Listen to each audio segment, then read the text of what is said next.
It's the Weekly Wrap with your host, broadcasting legend Bruce Wolf, and his trusty sidekick, comedian Tim Slagle. And now, without further ado, Bruce Wolf. Bruce Wolf, Tim Slagle on the Weekly Wrap. And now my favorite part of the show where Tim displays what's in his background. I have to guess what it is first. And I'm going to say it's Congresswoman Nancy Mace with a scarlet A on her chest for Apple, because she has no idea what the A stands for. But let's see what it is, Tim. Blank. Nothing. Yep. There's nothing funny this week. There's nothing. I'll tell you, and I'm so relieved because I was afraid we were going to end this podcast 12 seconds into it because I mean, it's interesting. Ben Shapiro, whom I have a lot of respect for, just put on Twitter today, and I mean, it hit me. And there was no warning or anything like that. He showed the pictures of the charred baby,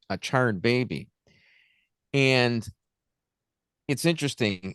I've been consumed with this. Look, as Daniel Pearl said, my father is a Jew, my mother is a Jew, I'm a Jew, and then they cut his head off. And I mean, I've been consumed with this since it started. And I defer to you guys, you and Chris, if you want to talk about other things or whatever, because I don't know. I have no perspective. I'm honest about that. No objective one anyway.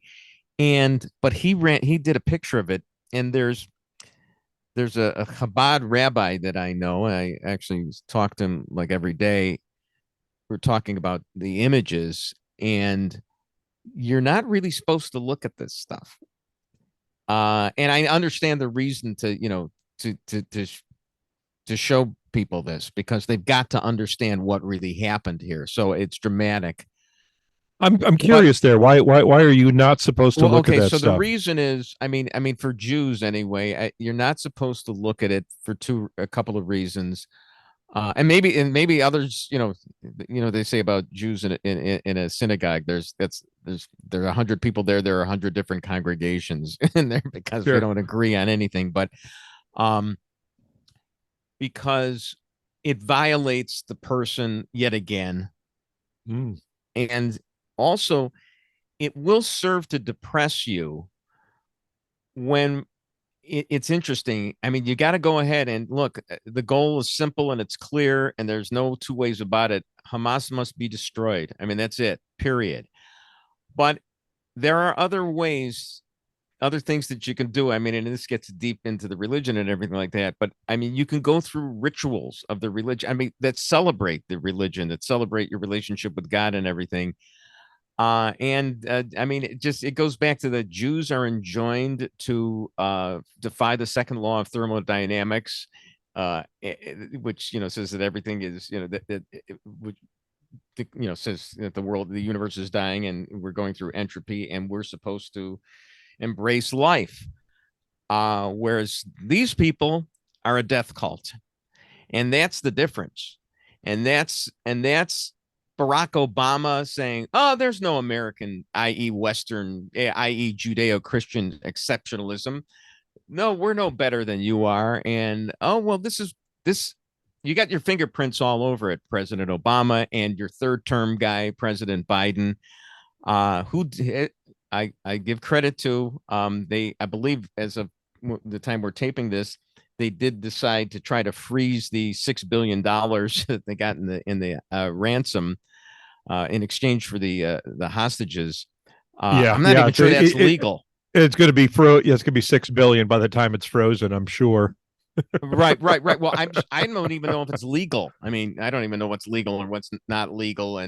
But I mean, we already got the hostages back, but and of course, at first everybody was denying it. They haven't touched it, and it was for humanitarian aid, as if. And I guess a lot of people in education learned what the word fungible means over the last few days. I mean, I think though that they believe what happened was humanitarian aid. I mean, I think that's how twisted the mind of a terrorist is. Oh, totally. Well, I mean, because that's what they do. I mean, that's their raison d'etre. That's why, even though they have this wonderful filtration system in Gaza with aquifers, whatever, it's amazing. A lot of the stuff that I've read this week, as you counter all the arguments, oh, it's an open air prison, no, I mean, they haven't done anything with it. They haven't done jack squat with it, except to imprison their own people, who, by the way, you just look at a map of the Arab world, all those Arab countries, how many of them actually want to take in any Gaza refugees? Zero. None want them. Egypt's got a big barrier there right next to them. They could put them in the Sinai. They don't want that. And they'll be part of this publicity, public relations machine where they use the Gaza residents as basically hostages of Hamas. And even though they've embraced Hamas, they've learned, to be part of the death cult too. And the Israelis won't be able to kill them. It won't be a proportionate response. And so we'll go through this whole thing. But the problem is that it can't be done like has been done over the last 4 or 5 times. It can't be done that way. That Hamas has to be, taken out, root and branch. And I don't know. I'm not a military guy. I don't know what you've been hearing over the last few days, but it's got to be done. And it's not going to be like somebody was saying a few days ago that it takes usually the American patience is exhausted after about 30 days. And that's when okay, Israel, wrap this thing up, and yeah, we like to binge stuff here in the States. Yeah, right. Well, get we it don't over have an with attention quick. span. We can't handle this. We're not in for the long haul. And I congratulated Biden that he made it through his speech, and it was a good one. But but it's just this one's going to be a grind. And because you just can't go in and I heard Senator Tom Cotton today on the podcast, the commentary podcast with John Podhoretz and company. And, he was talking about the Dresden firebombing and the bombing of Tokyo, where we took out in one night 80,000 people in March of 1945. Didn't even mention Hiroshima or Nagasaki, but it's. Yeah, but then the media was on board with the Allies back then, though. That was that's right. The difficulty that's going to be faced this time. Israel can't do that kind of thing. I mean, they did some bombing, but they're going to have to go in and I guess house to house or whatever. I'm not sure exactly how that's going to happen and how long it's going to happen, but it's going to happen. And it's interesting because, I'm 70 years and 10 now, and which is about all the time you're supposed to have on this earth, or used to be. But you've got to this is kind of like I consider this to be on my watch. Okay. The history of the Jewish people is, several millennia. And this is, we got Israel and we're supposed to take care of it. And hey, trust me, at some point, Netanyahu and others, it's funny. Trump criticized them, and technically he's correct about some of these things, but of course he has no taste whatsoever. It's almost comical. It's if only this election was rigged, and if only the election hadn't been rigged, this never would have happened. It's all about him. I mean, I kind of agree with that. Well, I mean, I knew you would. Biden's actually worse. I was actually waiting for Biden to come out and say, well, I know how awful this is for the Israeli people. We were at a cider mill last week, and a swarm of bees descended on us. Well, he did mention that he had taken his kids to Dachau, the Nazi concentration camp. And that, I believe, is true, although apparently he did in his speech refer to some conversation that he imagined that he had with Golda Meir, but actually she had it with Henry Kissinger. But okay, that's fine. Podhoretz was mentioning that today too. So I'm just basically repeating a lot of their podcast. But here's the question. Here's the question I have, and I would bet a lot of our listeners have the same question, because when I bring it up, people don't realize it. Is I thought that Israelis had guns. Oh, well, that's an interesting thing. And actually, I got a little upset. It's Stephen Gutkowski. He's the really smart, calm, rational, not like Wayne LaPierre guy, or even Charlton Heston from My Cold Dead Hands. I mean, it's very dry and calm and rational defender of the Second Amendment. And, I've even gotten with him on Twitter, and he was trying to point out that, now the Israelis are getting guns. And I thought that was kind of like in Trumpian bad taste. Like, don't use this for your favorite local and I'm not. I know what you're saying. That's what I'm doing here. I'm puzzled. I really thought mandatory service, and then when you leave the military, you take your gun home they do in Switzerland. This is like this, and I'm sure a lot of them do, but not these people didn't. I mean, some of them, because where they were at a rave for kids who were for peace. No, I know the rave. I know the rave. But there's pictures all the time. There's pictures all the time of Israeli girls with an AK strapped over their back. Looking hot as hell. But you look at all these other terrorist things in France and whatever, and other places at the Orlando nightclub or what, it's always the vulnerable spots where the people don't have the guns. But they went door to door. They did have the guns. I thought they did. I thought they'd have them in their house. Because I mean, the Hamas, they were going door to door after they were finished at the rave. It'll be interesting to see how many of them did have houses. I do think that I heard that when they were going door to door, people were actually like hiding out. But then they started burning the houses down, and that flushed them out. Whatever. Anyway, we'll talk more about this. Bruce Wolf, Tim Slagle on the Weekly Wrap.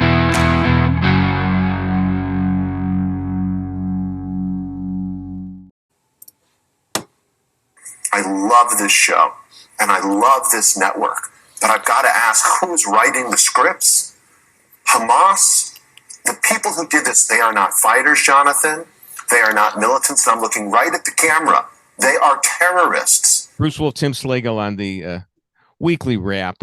Notice I didn't knock as hard as I usually do.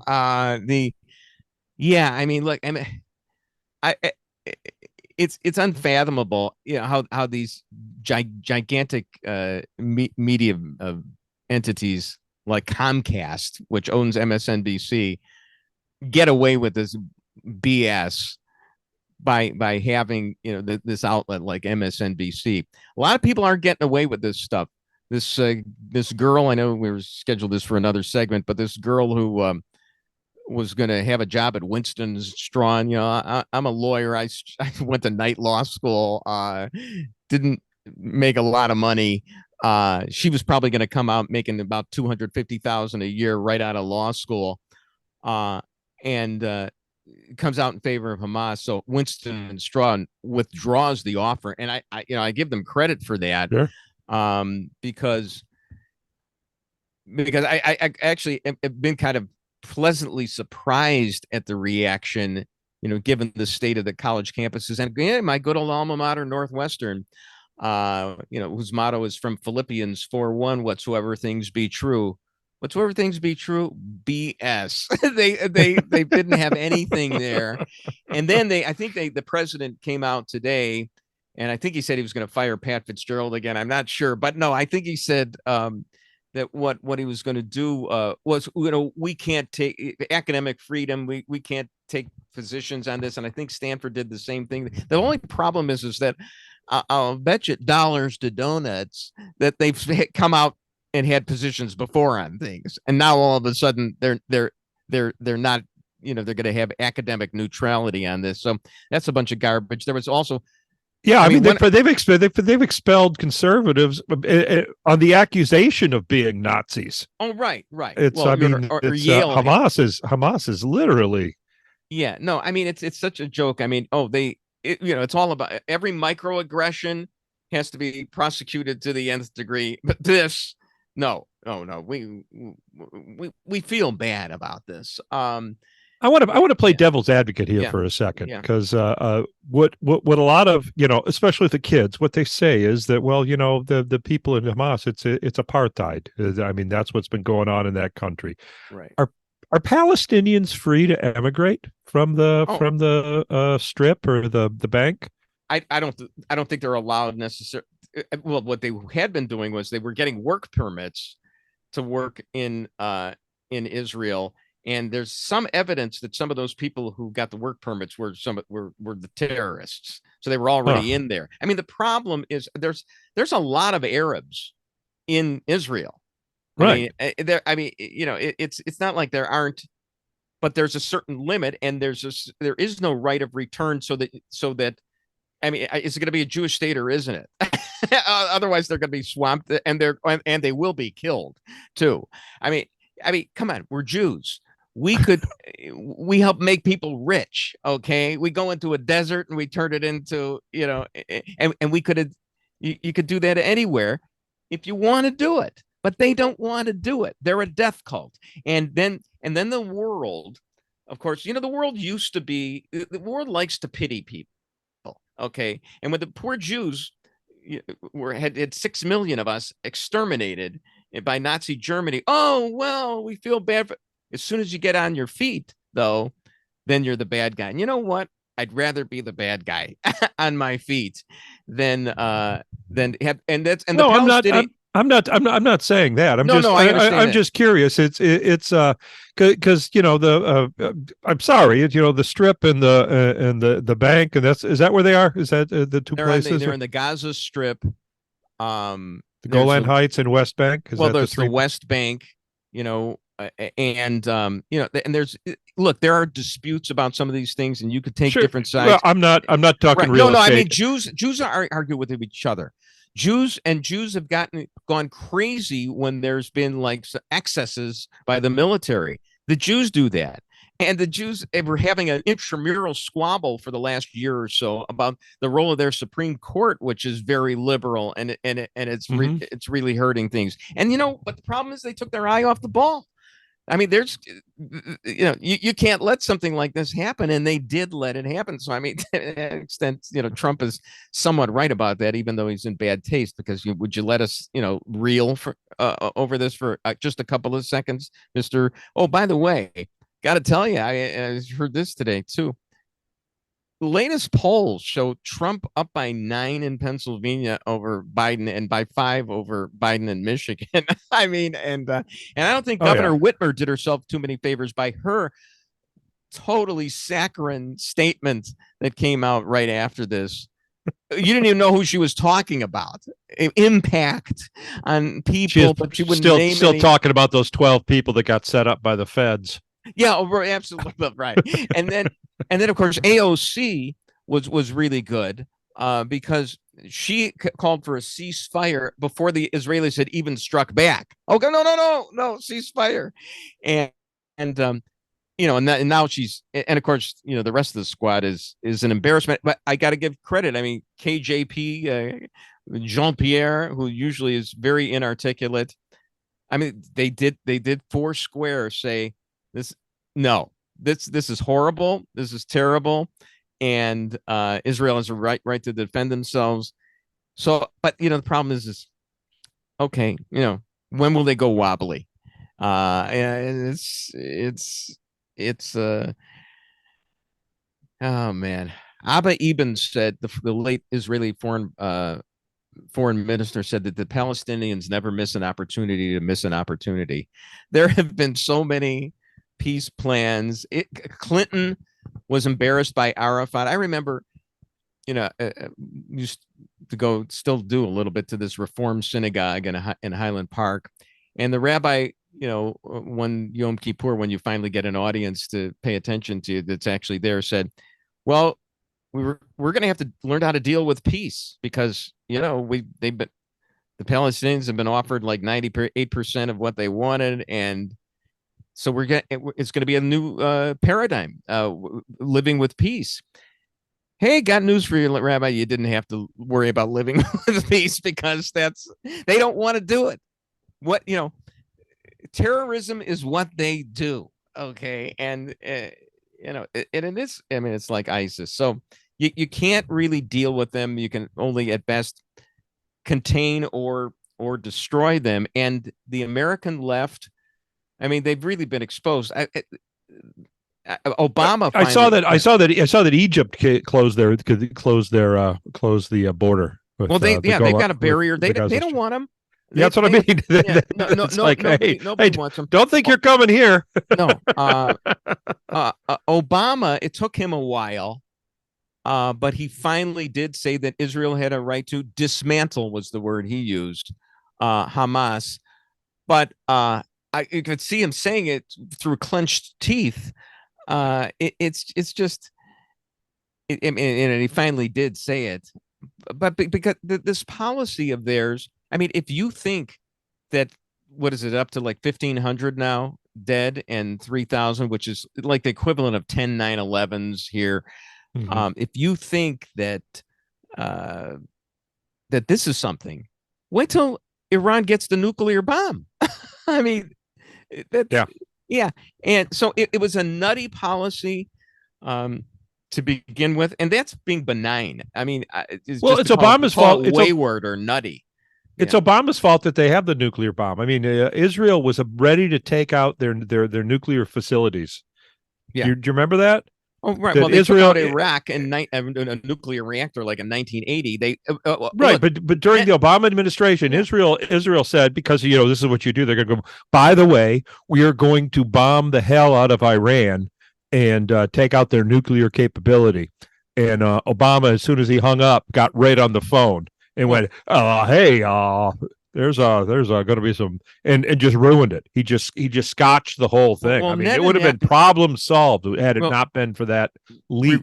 Remember when Netanyahu appeared before Congress, and he actually, I think I may be conflating two speeches, one with the UN as well, but he drew a graph of, or a rough sketch of them being able to have the bomb. And I mean, he appeared before Congress. I mean, because this is an existential threat. But no, they'll never get the bomb, and they'll be part of the international community, and they'll form this creative tension with the Saudis, and this is a way that we put a squeeze on Israel to make some concessions, and this is what it ends up with. But it ends up with finally, okay, they're going to try to freeze the $6 billion that they give to their agent Hamas. And I thought, I mean, I really thought that Israel had their finger on it. Do you remember the other thing that they did was they hacked into the Iranian computer network and made their centrifuges explode? Yeah. Oh no, that was just genius. Yeah, and then Obama goes right away to the New York Times, and tells what happened. So yeah. Well, here's the thing. I mean, so the much vaunted, Israeli spy network security system. Yeah. We always thought it was great. And that's why kids can go in the desert and have their rape. Well, no, and it wasn't perfect. And there's going to be, right now it's an emergency situation, but there's going to have to be some accountability. I would hope President Trump going at it right away on that. But I would hope that Homeland Security has been tracking the purchase of parafoils here in the U.S. Oh, really? Yeah. And never mind. Of course, we don't have to worry about that. It was 25 Americans killed because they're Jews, so they don't really count, right? Dual citizenship. No, and I don't want to say that anti-Semitism is rife in the United States, because there are a lot of people that came out foursquare in favor of Israel on this, and it was very heartening for me. But you've got your fringe on the right, and you got about a nice contingent on the left and in Congress. We'll talk more about Congress and what are the Republicans going to be doing about it, since they can't get together on a speaker. Bruce Wolf, Tim Slagle on the Weekly Wrap.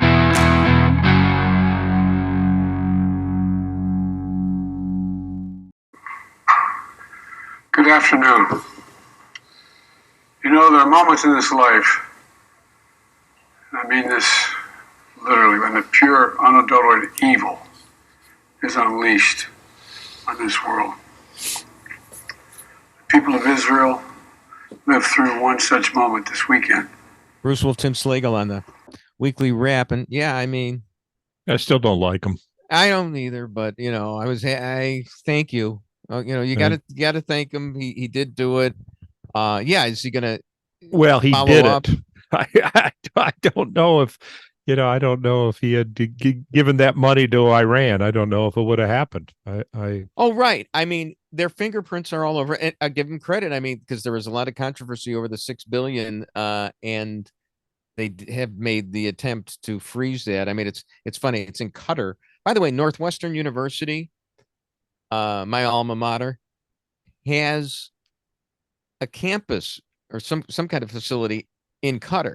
So I mean, wow. and they weren't exactly, they haven't exactly come out vehemently against terrorism. In England, there was I Well, think it's the voice of the unheard, isn't it? oh yeah, no question about it. I think and it was heartening to see like there's some edifice in Rome. I mean, the Romans kicked the Jews out of Israel, way before Sure. Islam was created. Sure. But they've got they had the blue lit in blue for the Israeli flag, and at the Brandenburg Gate they had it, which was great.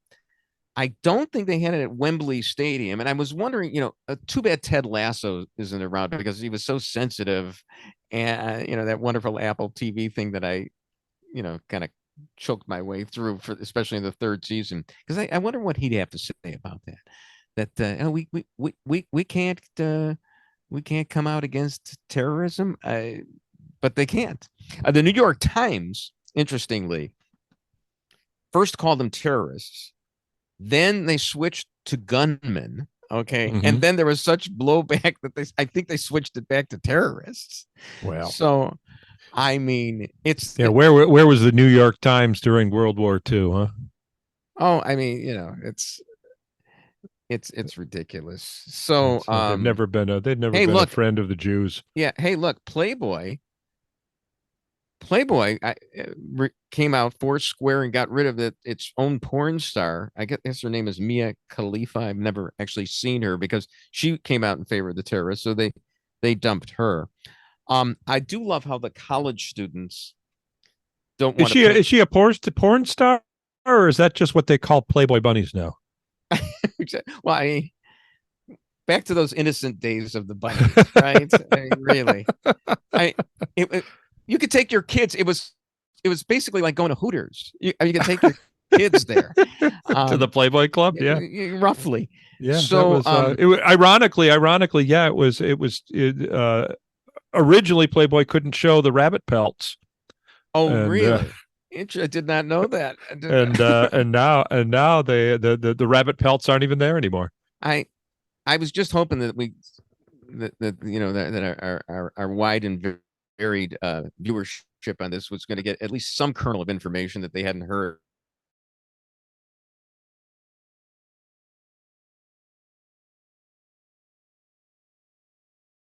And not all of a sudden, I mean, some of these Harvard kids, lawyers, future lawyers who signed this petition and hadn't read it, which, makes you question a lawyer who would sign something that he hadn't read, but, they weren't lawyers yet.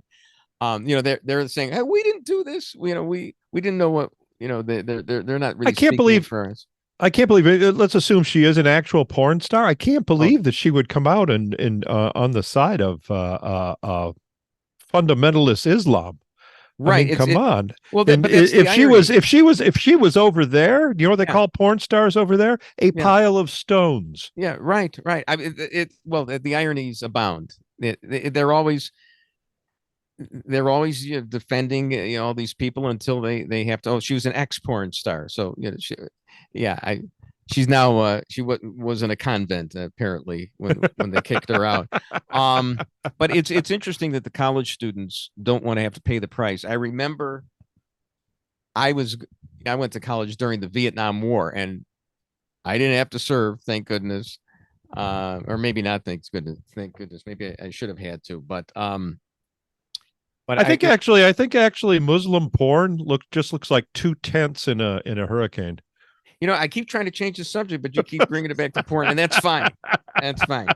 The chair recognizes. I'm trying to find some humor. No, you got it. So I remember back then there was an English professor named Bergen Evans, and he was kind of famous. He had been like on a TV show, but and he used to film his tech auditorium there with, it was called Lunchtime Lit, and you'd read the classics or the cliff notes to the classics, and he'd give you lectures on it. But he was talking about, like, the year before we got there, how there had been a walkout over the Vietnam War, and I think it may have been the protest inspired by Kent State, and these kids had not gone to class, and so he had given them zeros on their exams, and then they all complained about it. So they wanted to be protesters, but they didn't want to have to pay the price. And that's the way kids are. So I mean, you cut some slack for these. Yeah, put on the cuffs, haul me out, and then haul me into the court, and then release me. You know, that's basically no repercussions for then you'll civil be fine. disobedience. Then you'll be okay. Anyway, so I was watching the stuff over the weekend, and I love how Fox gets this reputation of being, so conservative. Neil Cavuto, I mean, and I kind of enjoy him, but with each guest that came on, he said, these kinds of things happen in both Democratic and Republican administrations. And, we had the barracks in Lebanon during the Reagan administration. Somebody noted that it didn't happen during Trump. Yeah. So, but, and there's, well, it kind of didn't happen. I mean, what happened under Jimmy Carter is, that was so well timed that it actually caused a scandal when Iran, the minute that Reagan was inaugurated, they released all the hostages. Right. No, it was over at that point. Right. And that's what nailed Jimmy Carter. But I do love how college students don't have to pay for it. No, so anyway, I'm watching Neil Cavuto, and he's saying, that it happens during both administrations, both the Democratic and Republican, and it's just, this is the conservative network. Then of course there's the former Fox guy, Tucker, and I at least he's consistent. I mean, he's an isolationist now, and that's isolationism to me is like figuring out like maybe three sides of the Rubik's Cube. It's like, when you get involved in things get messy and they can escalate, and you know what can happen after the Archduke is assassinated. Yeah, crazy things can happen, but if you don't do things can happen too. So, and power abhors a vacuum, and I think isolationism is a good idea, but we can't right now. I mean, we're already too our tentacles reach out too far. Is that any pullback at this point will signal cowardice? That's the problem, and we've been signaling it since Biden, really fell off the edge when we withdrew from Afghanistan. I mean, because the writing was on the wall is the minute those ballot boxes were stuffed. Exactly. So it just, and we're paying the price for all that, and Russia would still be no further than Crimea, and right. Well, I mean, they there's a good argument that they were emboldened by what we did in Afghanistan, and you start handing money out, and of course the $6 billion is kind of a red herring because he eased all these sanctions. They're flush with cash from oil, and it doesn't really cost all that much to subsidize Hamas. Is any truth to the rumor that some of that stuff we left behind in Afghanistan is showing up in Gaza now? I don't know. I mean, it's possible. It's it's definitely a possibility. I mean, I'm one who, it's interesting because Marjorie Taylor Greene, who, was the one who was apparently mentioned Jewish space lasers or something. She never said that. Yeah, there's the thing. I don't think she actually said that. She never said that. It's like the Sarah Palin, I can see Russia from my house. I know. I think she's crazy for other reasons, but she did come out foursquare in favor of Israel. Yeah. Absolutely did. To me, I don't know how you distinguish between I mean, Ukraine's got corruption, and somebody said, well, the Ukraine war is forever. Well, Israel's war is kind of forever too. It's like from generation to generation. So, you should have stayed in Egypt, darn it. Yeah, right. Hey, look, a lot of the Jews. What are you doing coming home? Well, the Jews, I got to tell you, it's true. A lot of the Jews did not want to really leave Egypt or Nazi Germany or any. We never really want to leave anywhere. It's almost like God picks us up by the scruff and says, no, you got to go. You got to. Oh, come on. Okay. All right. Well, I got a business here. Yeah, right. He loves German. Oh, they got the music of Schiller. We're part of the culture. Get out. Go. Okay. All right. So, and here's the thing. And a lot of people don't realize that. Okay, yeah, there were a lot of displaced people after World War II who went to Israel, but there are a lot of people who have been in Israel for a long, long time. I think they're called the Mizrah.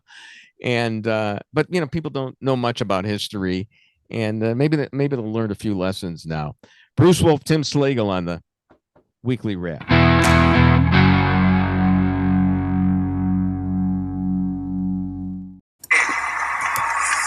Big turnaround for everybody, but especially the youngster. There's Bedard dropping it back off Donato. Now Bedard with a shot, saved by Omar. Bedard, he scores! His first National Hockey League goal. Bruce Wolf, Tim Slagle on the Weekly Wrap. Yeah, the one thing that it's gotten me away from from Israel is thank goodness for Connor Bedard. And I'm not even that much of a hockey fan anymore, but I kind of like watching this kid, and he scored his first goal, and it's a beautiful goal because he wraps it around the side of the net, and that hockey players always try to do that, but they're never quick enough to really sneak it in that way. But he did it. He actually did it, and he's looked real good. And what I really liked is that there's two pictures of him. One after he got his first assist in the first game, which the Blackhawks won, and he's smiling, and one after he got his first goal last night. We were recording this on Thursday. And he's showing the puck for his first goal, but he's not really smiling. And I think it's because, I mean, I'd like to believe anyway, it's because I'm about the team, and if we win the game, then I'm happy, and I don't care about my goal if we didn't win. But that's kind of sweet, as much as if you like hockey, which I don't really like all that much anymore. Probably because I don't get to go with my dad, and it's not 1971 anymore, but so, that's the way it goes with that kind of thing. I mean, are there things that you used to really like that you don't like? It's not that big a deal to you anymore, and the bloom is off the rose on it. And hot. There you go. Now you can't stand the stink of it everywhere. Exactly. I don't enjoy it. I can't believe I ever did. It's now that it's perfectly legal. Right. Is the luster gone well, you don't care about breaking the rules anymore. No. It's just the paranoia gets really dark. Right. The closer you get to that final curtain. Oh, exactly. I know where you're coming from. Whereas before it was like, oh, is that my parents? Did they find out? Oh, is that the cops? When you're older, it's like, is that my heart? Exactly. You got to watch everything all the time. I do have a recommendation. A funny thing has happened in the baseball playoffs. It's like all the favorites, all these teams that won 100 games during the 162 game season. I mean, so the regular season is supposed to mean anything. Like the top teams are getting knocked off by these teams that barely won more games than they lost, or a couple of them won a substantial number of games. But I'm thinking that the division championship pitchers should get as much time as they want between pitches. They put a clock on this year, but they should get as much time as they want, because there's got to be some advantage given to a team that's won the division champion. That's a little bit of inside baseball stuff. Even I'm not that interested in talking about it. All I know is my shows in Minnesota got messed up because the club is right around the corner from the Twins stadium. Oh, while we're talking about your shows, tell us about your album. Oh, that's right. I have a new album out. It's called Bachelorette Party. It's Yeah. an hour of hilarity. I recorded it several years back. It's been finally released as an album. You can get it wherever you get your music. You can get it on Apple Music, Amazon Music, Spotify. You can even say, Alexa, play Tim Slagle's Bachelorette Party. Oh, I think it just turned on in my house. So thanks. That's why I did that. Yeah, I appreciate that. I get the cash register. It's like that scene in It's a Wonderful Life with Nick banging the cash register door. Every time someone says, Alexa, play Tim Slagle's Bachelorette Party. You get about $3.80. Get me, I'm giving out wings. Yeah.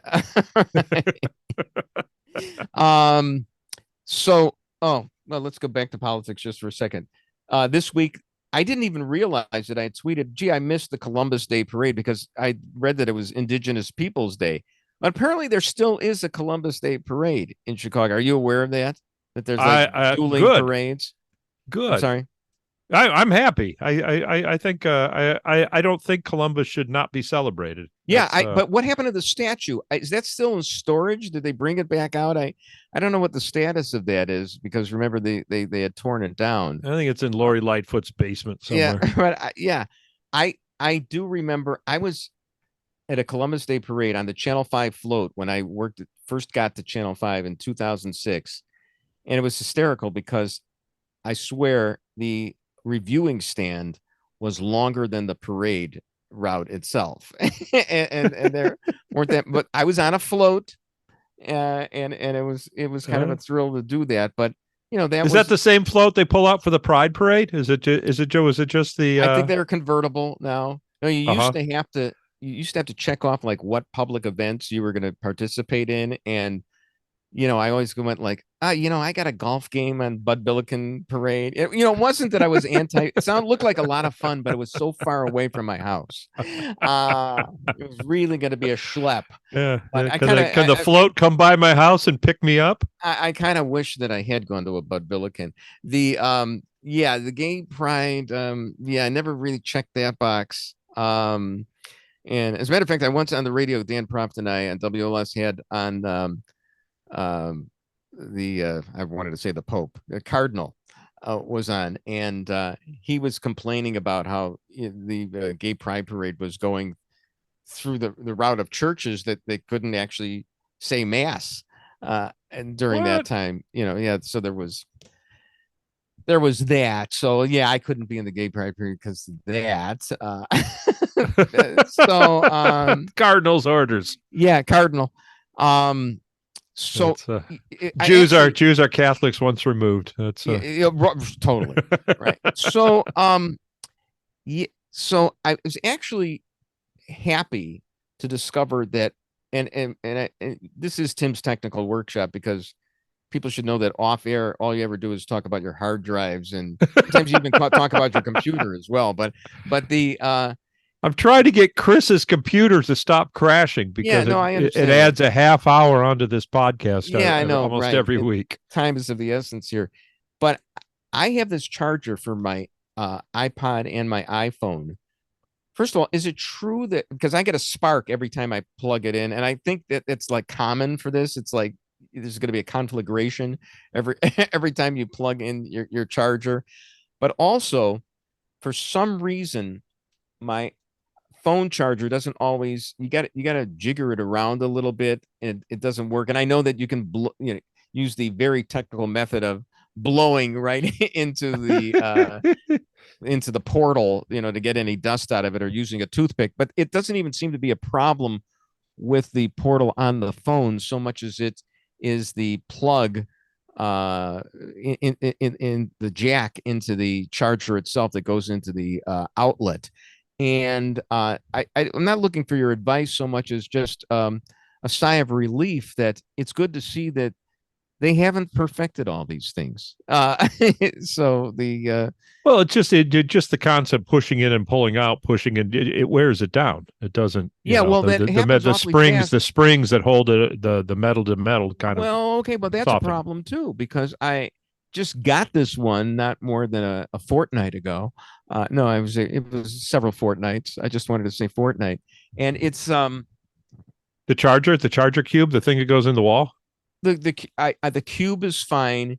It's the Cable. it's the cable. When you plug it in, you got to move it around a little bit, and then finally, voila. Yeah, So is the cord new? The cord is fine. I think it does work, but it takes a while. And then you gotta yeah, but that's what I'm saying.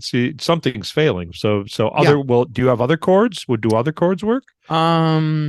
You just have I one could cord? try those. I'm familiar with variables and because the charger, because there's cheap Chinese crap that looks just like the Apple brand charger. Well, I got this through Apple and or Amazon, because Amazon sells the Chinese knockoff crap and they say it's Apple. This was all part of the Apple from an Apple store. Oh, okay. Oh, it came with the phone. Yeah. Oh, okay. Yeah. Or with the new iPad, I think. Oh, okay. So, yeah, but it's fine. I'm actually cool with that because I like the fact that it all doesn't work so well. Gives me hope that there's going to be a little opening for me there in the AI universe that's coming around the bend. Well, we still need him to just say, and now it's time for Make Room for Daddy, brought to you by Salerno Butter Cookies. And they won't be, and they won't, have it memorialized on tape somewhere, and where I've sold the rights to my name and likeness and every recording I've ever made, or every syllable I've ever said, which they can put in any one of 10 million combinations. And then I never get to work again. You know how that is. Sure. Right. Sure. Absolutely. Yeah. It's AI is dying to take over my job. Yeah. Oh, and speaking of the New York Times, and we were upset justifiably with me, my bugaboo is the New York Times spelling bee. I'm swearing, I do this spelling bee every day, and it's 7 letters, and you got to make words that are 4 letters or more. And I know that there are, 10 zillion words in the English language, but I swear they're just rotating the same 150 words all the time. It's the same words come up all the time. And I'm wondering if wasn't there some credulous, speaking of that, New York Times reporter once, was it Castro, who kept revolving the troops around, the same troops, making it look like that he had scores and scores and thousands of troops, and he kept revolving. I mean, it may have been Castro, I'm not sure. And this credulous, his whole army was like 75 people. Yeah, and this credulous New York Times reporter, reporting, oh man, he's at least showing me all these troops that they got. It's the same guys over and over. Forget the name of the reporter, or if it was in fact Castro, but probably was. But yeah, I think they're doing the same thing with the spelling bee. It's the same damn words over and over, and I keep missing them. So I'm getting old. I'm getting sclerotic, and I'm feeling bad that this kind of thing happened on my watch, Israel. But I hope that Israel was able to get things back to normal. And it's not going to be. I want to spend my time, talking about my golf game, or standing in the practice sand bunker at the nearby golf course, and just mindlessly trying to put balls onto the green. And now I got to worry. I want a wacky background again. There you go. Well, maybe we'll get one next week. Bruce Wolf, Tim Slagle on the Weekly Wrap. And that's the Weekly Wrap on radio and television. Follow Bruce at Bruce Wolf Shy on Twitter, and Tim at timslagle.com. The Weekly Wrap with Bruce Wolf, a CP Pods production.